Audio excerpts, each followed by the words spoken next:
लीजिए सुनिए विश्वंभर नाथ शर्मा कौशिक की लिखी कहानी वीर श्रेष्ठ, मेरी यानी समीर गोस्वामी की आवाज में।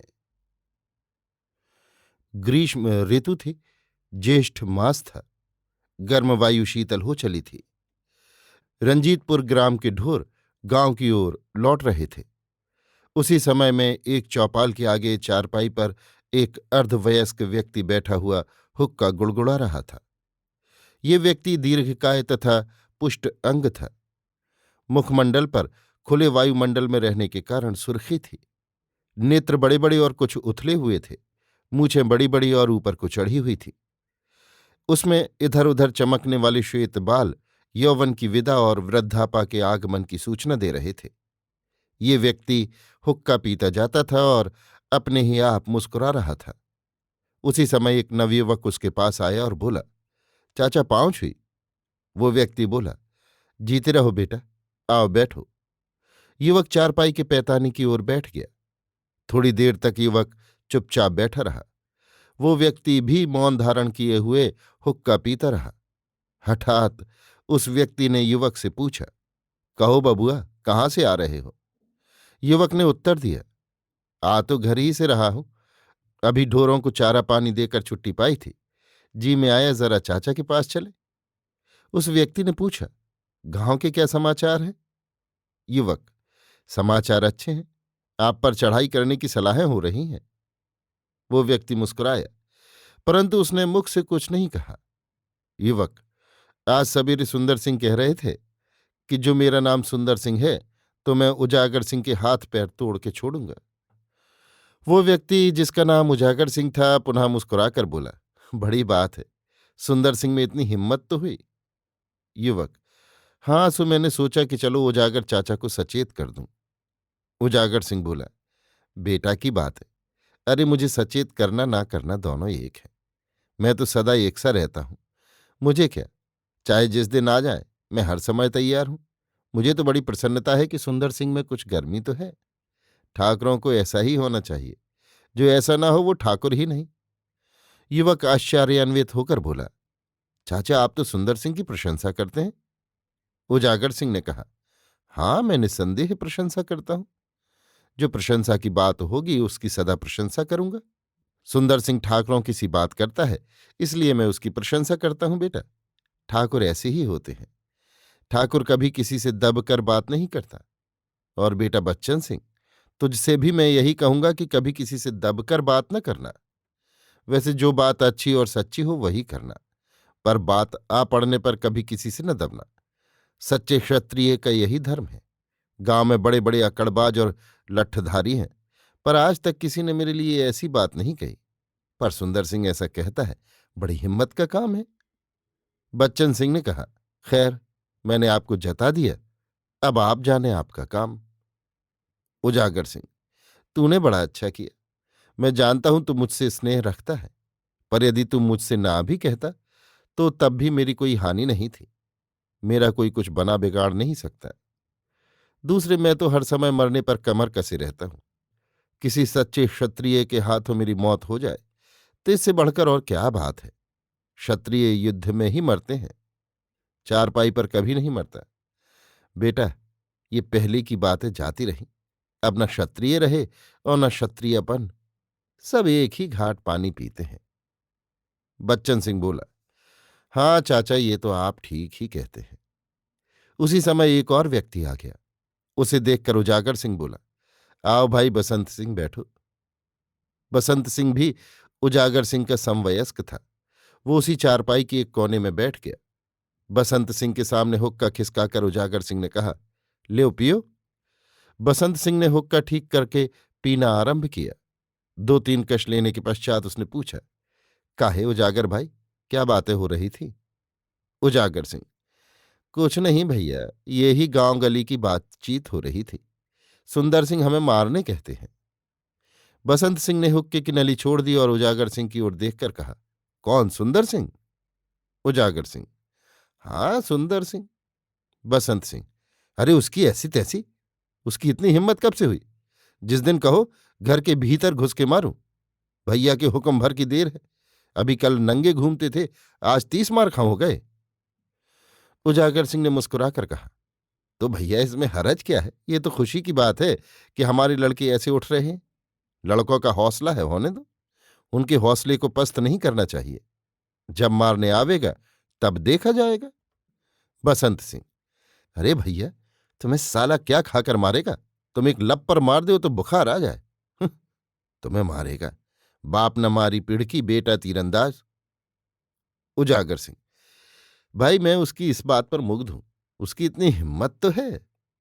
बसंत सिंह, अरे मरी ससुरी ऐसी हिम्मत!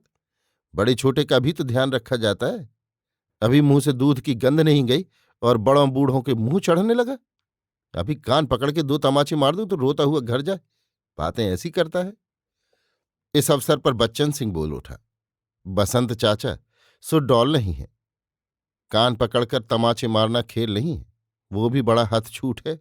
उसके शरीर में बल भी बहुत है। रोज कसरत करता है। गांव में उसके मुकाबले में उजागर चाचा को छोड़कर कोई लाठी चला नहीं सकता। ऐसा वैसा थोड़ा ही है। देखते नहीं हो, हाथी का बच्चा सा हो रहा है। भैंस का 5 सेर दूध रोज पी जाता है। पाव भर घी रोज खा जाता है। रोज अखाड़े में 4 जवानों को जोर कराता है। बसंत सिंह हंसकर बोला, बेटा, ये सब बातें तुम्हारे से छोकरों के लिए है। हमारे सामने वो क्या ठहर सकता है? हम लोगों ने जितना दूध घी खा लिया, इतना आज के दिन किसी को पानी नसीब नहीं। हाथ दिखाकर, ये हड्डियां लोहे की हैं। जिस दिन सामना पड़ जाएगा उस दिन अम्मा याद आवेगी। उजागर सिंह मुस्कुराकर बोला, भैया तुम भी किसकी बातों में लगे हो? अरे कहने दो, मैं तो कह चुका हूं। लड़कों की हिम्मत इसी तरह बढ़ती रहे तो अच्छा है। भाई मुझे तो प्रसन्नता है। बसंत सिंह, हिम्मत बढ़ाने के लिए तो कोई बुरी बात नहीं, परंतु वैसे लड़कों को बहुत मुंह लगाना ठीक नहीं। उजागर सिंह, खैर देखा जाएगा, चिंता क्या है। सुंदर सिंह अपनी चौपाल में बैठा हुआ था। पास उसके इष्ट मित्र बैठे थे। सुंदर सिंह एक सुंदर तथा बलिष्ठ युवक था। वयस 24-25 वर्ष की। मुख पर ब्रह्मचर्य का तेज था। ये लोग आपस में बातें कर रहे थे। उसी समय बसंत सिंह उधर से निकले। उन्हें देखते ही सुंदर सिंह बोल उठा, चाचा चरण छुई। बसंत सिंह ने उत्तर दिया, चिरंजीव रहो। अरे बेटा सुंदर, ये गांव में कैसी खबरें उड़ रही हैं? लोग कहते हैं तुम उजागर सिंह से लड़ाई ठाने बैठे हो। सुंदर सिंह छाती ऊंची करके बोला, जो कुछ आपने सुना वो ठीक है। बसंत सिंह खड़े हो गए। बोले, आखिर ऐसी कौन सी बात हुई जो तुम इतने चिढ़ गए? सुंदर सिंह, अब चाचा बात क्या बताऊं? बसंत सिंह, आखिर बात तो कुछ हुई होगी। बिना बात तो ऐसा हो नहीं सकता। सुंदर सिंह, बात क्यों नहीं है? मैं पागल तो हूं नहीं जो बिना कारण किसी से लड़ाई मोल लूं। बसंत सिंह, तो वही तो मैं पूछता हूं कि बात क्या है। सुंदर सिंह, चाचा यहां आकर बैठो तो बताऊं। बसंत सिंह चौपाल में चले गए और एक चारपाई पर बैठकर बोले, हां बताओ। सुंदर सिंह, बात यह है कि परसों रात को हमारी भैंस खुल गई थी। सो घूमती घूमती कहीं उनके खेत में चली गई। भगवान जाने वो कब खुली और कब खेत में पहुंची, मुझे कुछ मालूम नहीं।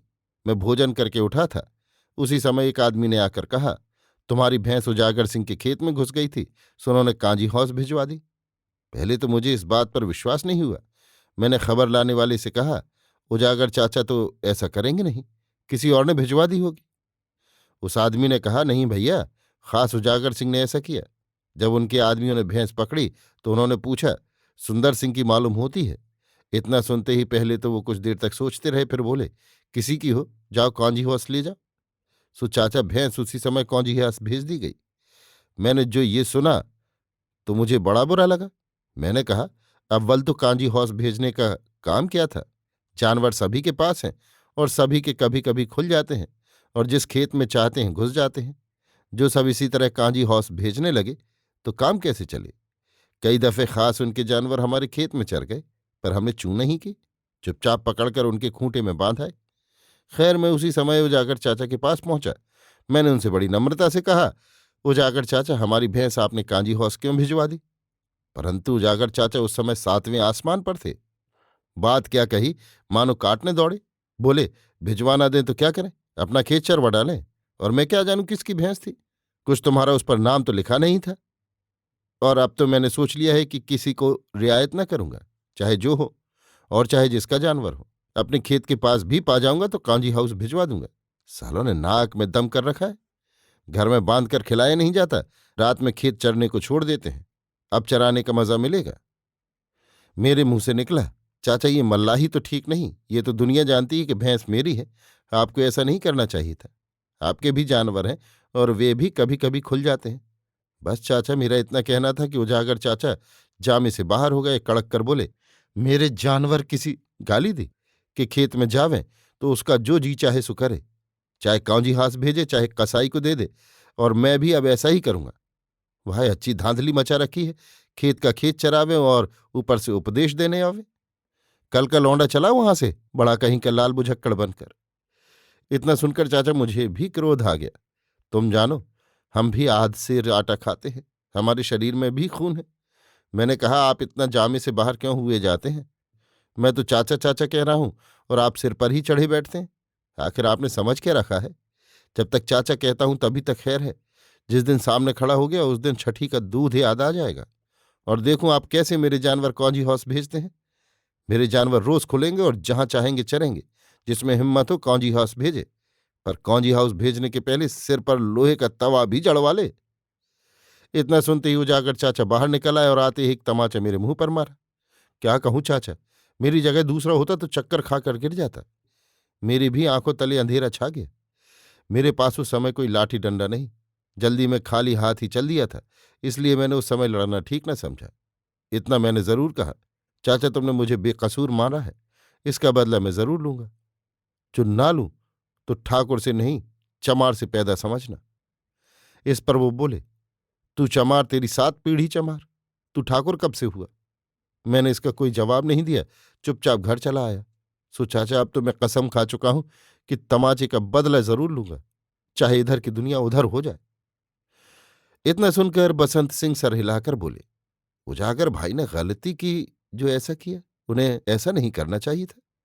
एक तो भैंस को कौजी हाथ भेजना ही बुरा था। जानवर तो खुलते ही रहते हैं और खेत भी चर जाते हैं। पर क्या किया जाए, अभी 3-4 दिन हुए अंगनू अहीर का बैल रात में हमारे खेत में घुस गया। किसी को पता न लगा। वो साला रात भर मजे में छकता रहा। सवेरे लोगों ने देखा और पकड़ लिया, और मुझे खबर हुई, मैंने जाकर छुड़वा दिया। एक जगह रहकर ऐसी बातें नहीं चाहिए। खैर बेटा, वो गांव के बड़े बूढ़े हैं, उनकी बात का बुरा मत मानो। तुम जानते ही हो वो बड़े क्रोधी हैं, जरा ही में उन्हें क्रोध आता है। सुंदर सिंह मूंछों पर ताव देकर बोले, वो क्रोधी हैं तो हम भी बड़े क्रोधी हैं। हमने अपना क्रोध किसी ससुरे के हाथ बेच नहीं खाया है। जिस समय तमाचा मारा था उस समय मैं न जाने क्या समझकर चुपचाप चला आया, नहीं उसी समय छाती पर चढ़कर खून पी लेता। मगर खैर, अब भी क्या हुआ, चोर जाते रहे कि अंधियारी? बसंत सिंह बोले, नहीं बेटा, ऐसी बात ना करो, इसमें बड़ी बदनामी की बात है। वो चाहे तुम्हारे 10 तमाचे मारे, तुम्हारी कुछ आबरू नहीं घटेगी, और जो कहीं तुम हाथ चला बैठे तो सब तुम ही को थूकेंगे। सुंदर सिंह, अब चाहे कोई थूके चाहे चूमे, अब तो तमाचे का बदला लिया ही जाएगा। कसूर होता तो तमाचा क्या, जूता मार देते तब भी चूना करता। एक तो खुद ही गलती की, भैंस कांजी हाथ भिजवा दी, दूसरे हाथ चला दिया। ये बात क्या मैं भूल थोड़ा ही सकता हूं? बसंत सिंह, खैर बेटा, समझाना मेरा काम था, जो तुम्हारा जी चाहे सो करो। ये कहकर बसंत सिंह उठकर चल दिए। रात के 9 बज चुके थे। पूर्णमासी का चंद्रमा अपनी शीतल किरणों से संसार को आलोकित कर रहा है। उसी समय ठाकुर उजागर सिंह हाथ में एक लट्ठ लिए अपने खेतों की मेड़ पर घूम रहे हैं। खेत में कुछ मजदूर पानी काट रहे हैं। उसी समय उजागर सिंह ने पूछा, कितना खेत सिंच गया? एक मजदूर ने कहा, मालिक आधा हो गया है, आधा और बाकी है। उजागर सिंह हूं करके चुप हो गए और इधर उधर टहलने लगे। आध घंटा इसी प्रकार व्यतीत हुआ। आध घंटे पश्चात हठात एक आदमी उनकी ओर दौड़ता हुआ आया और बोला, चाचा, सुंदर सिंह अपने खेत में पानी काटे ले रहे हैं। मैंने मना किया पर माने नहीं। आप चलकर कहिए तो चाहे मान जाए।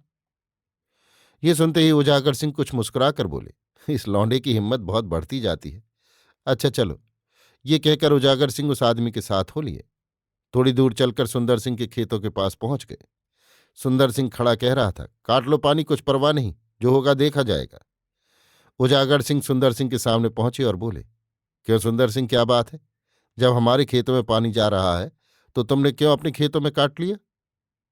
सुंदर सिंह तो उजागर सिंह से झगड़ा करने का अवसर ढूंढ ही रहा था। अपने खेतों में पानी काट लेने का अभिप्राय यही था कि झगड़ा हो। अतः वो बोला, काट लिया तो क्या बुरा किया? दिन भर आपने सींचा, अब रात में हम सींचेंगे। उजागर सिंह, हमारा खेत अधूरा पड़ा है, रात भर में पूरा हो जाएगा, कल सुबह से तुम सींचना। सुंदर सिंह लापरवाही से बोला, ये तो नहीं हो सकता, अब आज रात में हमारा ही खेत सींचा जाएगा। उजागर सिंह, ये तो तुम्हारा अन्याय है। सुंदर सिंह, गांव में न्याय है कहाँ? न्याय तो यहां से उठ गया, अब तो जिसकी लाठी उसी की भैंस। उजागर सिंह, लाठी में भी हम किसी से कमजोर नहीं है, पर व्यर्थ झगड़ा क्यों बढ़े, यही विचार है। सुंदर सिंह, सो तो हो नहीं सकता, आज रात को तो हमारा ही खेत सिंचेगा। इतना सुनते ही उजागर सिंह का चेहरा तमतमा उठा, आंखें रक्तपूर्ण हो गईं। बोले, ये तो नहीं होने पाएगा, खेत सिंचेगा तो हमारा, नहीं तो दोनों में से एक का भी नहीं सिंचने पाएगा। इतना कहकर वो आगे बढ़े। सुंदर सिंह उनका तात्पर्य समझ गया और बोला, चाचा, कुलाबे के पास न जाइएगा, नहीं तो अच्छा न होगा। उजागर सिंह ने कहा, जो तुम्हें करना हो सो करो, हम पानी जरूर बंद करेंगे। इतना सुनते ही सुंदर सिंह लाठी लेकर बढ़ा। उसे आते देख उजागर सिंह खड़े हो गए। सुंदर सिंह ने कहा, भला इसी में है कि चुपचाप लौट जाइए। उजागर सिंह, नहीं तो क्या करोगे? सुंदर सिंह, करेंगे क्या? आपकी और अपनी जान एक करेंगे। उजागर सिंह, अबे लौंडे, तेरी ये हिम्मत कब से हुई? अभी कुछ दिन घर में बैठकर दूध घी खा, तब फिर हमारे सामने आना। तूने समझा होगा कि बुढ़ा आदमी है, धमका लो। सो बेटा, हम ऐसी धमकियों में नहीं आएंगे। सुंदर सिंह ने कहा, दूध घी तो आपके प्रताप से बहुत खाया और खाएंगे, इन बातों से कोई लाभ ना होगा, आप चुपचाप लौट जाइए। उजागर सिंह, हम तो बिना पानी बंद किए लौटेंगे नहीं। इतना कहकर उजागर सिंह फिर चले। सुंदर सिंह उनको रोककर खड़ा हो गया और लाठी उठाकर बोला, चाचा, आज तमाचे का बदला निकलेगा।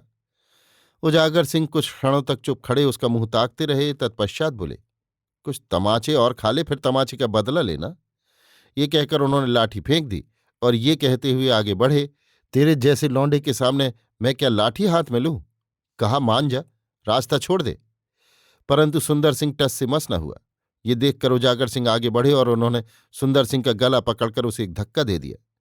सुंदर सिंह गिरते गिरते संभला और संभलते ही उसने लाठी का वार किया। उजागर सिंह पहले ही से होशियार थे, उन्होंने तुरंत पैतरा बदलकर वार को बचाया। सुंदर सिंह झोंके में मुंह के बल भूमि पर आ रहा, पर तुरंत ही पुनः संभल गया। संभल कर उसने पुनः लाठी उठानी चाही। उसकी लाठी उठाने के पूर्व ही उजागर सिंह ने लपक कर उसकी कलाई पकड़ ली, हाथ मरोड़कर लाठी छीन ली और तड़ाक से एक तमाचा उसके मुंह पर मारा। तमाचा खाते ही सुंदर सिंह बिलबिला गया। उसने बड़ी चेष्टा की, कलाई छुड़ाने के लिए बड़ा जोर लगाया, परंतु वृद्ध उजागर सिंह के शरीर में न जाने कहाँ का बल आ गया कि उन्होंने कलाई न छोड़ी। सुंदर सिंह हाँफने लगा। उजागर सिंह ने कहा, क्यों इसी बल पर लाठी बांधे घूमता है? तूने समझा होगा कि उजागर चाचा बुढ़े हैं, हमारा क्या कर लेंगे? सो बच्चा, इस धोखे में न रहना, इस बार तो छोड़े देता हूं, जो आगे हमारे मुंह लगा तो मारते मारते बेदम कर दूंगा। ये कहकर उजागर सिंह ने सुंदर सिंह की कलाई छोड़ दी और बोले, खैर, आज रात को तुम ही पानी ले लो, पर इतना याद रखना, कल दिन में हमारे खेत सिंचेंगे, समझे? ये बात याद रखना, भूल न जाना। इतना कहकर उजागर सिंह अपनी लाठी उठाकर अपने खेतों की ओर लौट पड़े। उपरोक्त घटना को 1 मास व्यतीत हो गया। सुंदर सिंह का हृदय लज्जा तथा क्षोभ से जला जा रहा था। उसे स्वप्न में भी विश्वास न था कि वो उजागर सिंह से इतनी बुरी तरह पछाड़ खा जाएगा। उसे अपने शारीरिक बल पर बड़ा अभिमान तथा भरोसा था, परंतु उसका वो विश्वास, वो भरोसा सब बालू की भीत की भांति धराशायी हो गया। अब सुंदर सिंह को ये चिंता हुई कि जिस प्रकार बने उजागर सिंह को नीचा दिखाना चाहिए। लज्जा तथा झेप मनुष्य को पागल बना देती है, उसे उचितानुचित का ध्यान नहीं रहता। झेपा हुआ आदमी अपनी झेप मिटाने के लिए नीच से नीच कर्म करने के लिए उद्यत हो जाता है। उसका लक्ष्य केवल अपने उस प्रतिद्वंद्वी को नीचा दिखाना हो जाता है, जो कि उसके झेपने का कारण होता है। सुंदर सिंह की भी यही दशा हुई। वो अब उजागर सिंह को हानि पहुंचाने के लिए सब कुछ करने के लिए कटिबद्ध हो गया। दोपहर का समय था। सुंदर सिंह एक वृक्ष के नीचे अपने 3-4 मित्रों को लिए बैठा था। वो कह रहा था, भैया संपत सिंह, अब चाहे जो हो, उजागर सिंह को नीचा दिखाना ही पड़ेगा।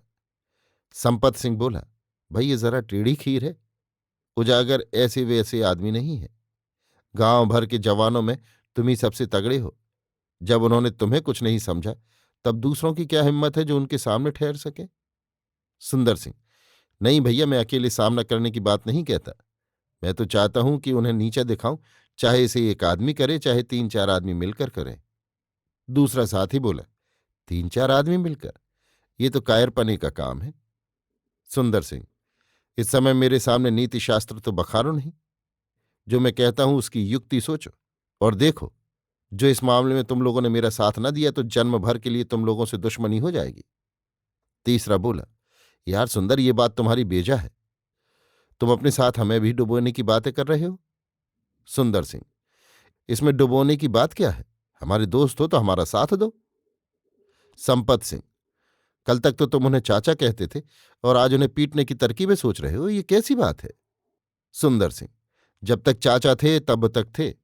अब तो वो मेरे शत्रु हैं और मैं उनका शत्रु हूं। या तो मैं अपनी जान दे दूंगा या उनकी ले लूंगा। तीसरा, अरे राम राम, ऐसी बात मुंह से न निकालो। सुंदर सिंह, भाई साहब, जैसा मेरा अपमान हुआ वैसा जो तुम्हारा होता तो तुम्हारी भी मेरी ही सी दशा हो जाती। उन्होंने 2 दफे मुझे बेकसूर मारा है। दूसरा, अरे तो बड़े हैं, मार दिया तो क्या हुआ? उनके मारने पीटने से कुछ तुम्हारी इज्जत नहीं चली गई? सुंदर सिंह, अच्छा, अब ये उपदेश अपने पास रखो। ये बताओ कि मेरा साथ दोगे या नहीं? दूसरा, यार हम तो तुम्हारे दोस्त हैं, जैसा कहोगे करेंगे, पर क्यों अपने साथ हमें भी नर्क का भागी बनाते हो? सुंदर सिंह, दोस्ती के माने यही है कि चाहे अच्छा काम हो चाहे बुरा, दोस्त को हर हाल में साथ देना चाहिए। संपत सिंह, अच्छा भाई, जैसा कहोगे करना पड़ेगा। सुंदर सिंह ने अन्य 2 दोस्तों की ओर देखकर कहा, और तुम लोग? वे दोनों एक स्वर से बोले, हम भी तुम्हारे साथ हैं, जो कहोगे करना पड़ेगा। सुंदर सिंह, अच्छा तो सुनो। ये कहकर सुंदर सिंह ने धीरे धीरे उनसे कुछ देर तक बातें की। तीनों ने कहा, अच्छा ऐसा ही होगा। इस घटना के 3 दिन पश्चात उजागर सिंह शाम को झुटपुटे समय पाखाने होकर गांव की ओर लौट रहे थे। हठात एक झाड़ी से 4 आदमी लाठी लिए हुए निकले और बिना कुछ कहे सुने चारों ने उजागर सिंह पर लाठियां बरसानी आरंभ की। उजागर सिंह पहले तो चौंधिया गए। उनकी समझ में न आया कि मामला क्या है, पर जब बराबर लाठियां पड़ती रहीं तब उन्होंने भी अपना डंडा संभाला और पैंतरा बदलकर वार बचाने लगे। 5 ही मिनट के भीतर उन्होंने एक व्यक्ति को धराशायी कर दिया। शेष 3 आदमी बराबर वार करते रहे। उजागर सिंह ने 3 मिनटों में एक दूसरे आदमी को भी गिरा दिया। यद्यपि वे लहू से तरबतर हो गए, पर उनका हाथ बराबर चल रहा था। अंत को जब शेष 2 आदमियों ने देखा कि बुढ़े पर पेश पाना कठिन है तो वे भाग खड़े हुए। उजागर सिंह जब अकेले रह गए तो उन्होंने एक जोर की हाँक लगाई। पास के खेतों में से एक आदमी दौड़ता हुआ आया। उसने आते ही पूछा, क्या है काका? उजागर सिंह ने कहा, अरे जरा दिया सलाई तो ला, देखूं तो ये कौन है। वो आदमी दौड़ता हुआ गया और दिया सलाई लाया। उसने दिया सलाई जलाई और भूमि पर पड़े हुए लोगों के पास ले गया। देखते ही वो बोला, अरे ये तो सुंदर सिंह और संपत सिंह है। उजागर सिंह का कलेजा धक से हुआ। उन्होंने कहा, अरे ये तो बड़ा अनर्थ हुआ। मैं क्या जानता था कि ये अपने ही गांव के लड़के हैं। मैंने समझा कोई चोर बदमाश है। राम राम, ये तो बड़ा बुरा हुआ। जल्दी आदमी लाओ, इन्हें उठाकर ले चले। उस आदमी ने एक फूस का गट्ठा सुलगा लिया था। उसकी रोशनी में उसने उजागर सिंह के मुख को देखा। देखते ही वो घबरा कर बोला, उजागर काका, तुम्हारे कपड़े तो रक्त में तर हैं। उजागर बोले, तू मेरी चिंता न कर, जल्दी जाकर आदमियों को ला। वो आदमी तुरंत दौड़ा हुआ गया और 3-4 आदमी साथ ले आया। सुंदर सिंह के पिता को भी सूचना मिल गई। वो भी दौड़ता हुआ आया। सबने मिलकर दोनों आदमियों को उठाया और ले चले। उजागर सिंह ने रास्ते में कहा, इन्हें मेरे ही घर ले चलो।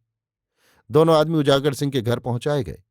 यद्यपि उजागर सिंह का सर फट गया था और उससे बराबर रक्तस्राव हो रहा था, परंतु उजागर सिंह को इसकी कुछ भी चिंता न थी। उनका ध्यान सुंदर सिंह तथा संपत सिंह की ओर था। घर पहुंचकर उन्होंने पहले साधारण रूप से अपने घाव को बांध लिया। तत्पश्चात तुरंत ही दोनों घायलों की सेवा शुश्रूषा में लग गए। सुंदर सिंह तथा संपत सिंह की खासी चोट आ गई थी। 1 सप्ताह तक वे दोनों चारपाई पर पड़े रहे। कभी होश आ जाता और कभी बेहोश हो जाते थे। 1 सप्ताह पश्चात सुंदर सिंह को भली भांति ज्ञान हुआ। उसने देखा कि उजागर सिंह उसके सिराहने बैठे हैं। सुंदर सिंह को चारों ओर निहारते देख उजागर सिंह बोले, बेटा सुंदर, कैसा जी है? बेटा, तुमने बड़ा गजब किया था। जो कहीं मेरे हाथों से तुम्हारे गहरी चोट लग जाती तो मैं गांव वालों को और तुम्हारे पिता को कैसे मुंह दिखाता। राम राम, कोई ऐसा काम करता है? आखिर अभी लड़के ही हो। बेटा, मैंने तो अपना बच्चा समझकर तुम्हारे एक आध तमाचे मार दिए थे। मैं अपने रघुवीर को भी कभी मार बैठता हूं। क्या करूं? मेरा स्वभाव ही खराब है कि गुस्सा आता है तो हाथ चल ही जाता है। रघुवीर की उम्र तुमसे कुछ अधिक ही है, कम नहीं, पर मैं उसे भी मार देता हूं। बेटा, मुझसे जो कसूर हुआ उसे माफ करो। भगवान जाने गुस्सा आने पर मुझे भले बुरे का ज्ञान नहीं रहता। बेटा, मेरे हाथों से तुम्हें इतनी चोट लगी है, मेरा कलेजा नुचा आता है। जिसे गोदियों में खिलाया वो मेरे हाथों घायल हुआ, मैंने उसका रक्त बहाया। ये दुख मुझे जन्म भर रहेगा। ये कहते कहते उजागर सिंह के नेत्रों से आंसू बहने लगे। सुंदर सिंह हाथ जोड़कर बोला, चाचा, मेरा कसूर माफ करो। मुझे नहीं मालूम था कि तुम्हें मेरी इतनी मोहब्बत है। मेरी आंखों पर पर्दा पड़ गया था। मैं तुम्हें अपना दुश्मन समझने लगा था। चाचा, अब आज से मैं तुम्हें अपने पिता से अधिक समझूंगा। तमाचा क्या, तुम जूतियां भी मारोगे तो कभी चू न करूंगा। ये कहकर सुंदर सिंह ने उजागर सिंह के चरणों की ओर हाथ बढ़ाया। उजागर सिंह ने उठकर उसे छाती से लगा लिया। अभी आप सुन रहे थे विश्वंभरनाथ शर्मा कौशिक की लिखी कहानी वीर श्रेष्ठ, मेरी यानी समीर गोस्वामी की आवाज में।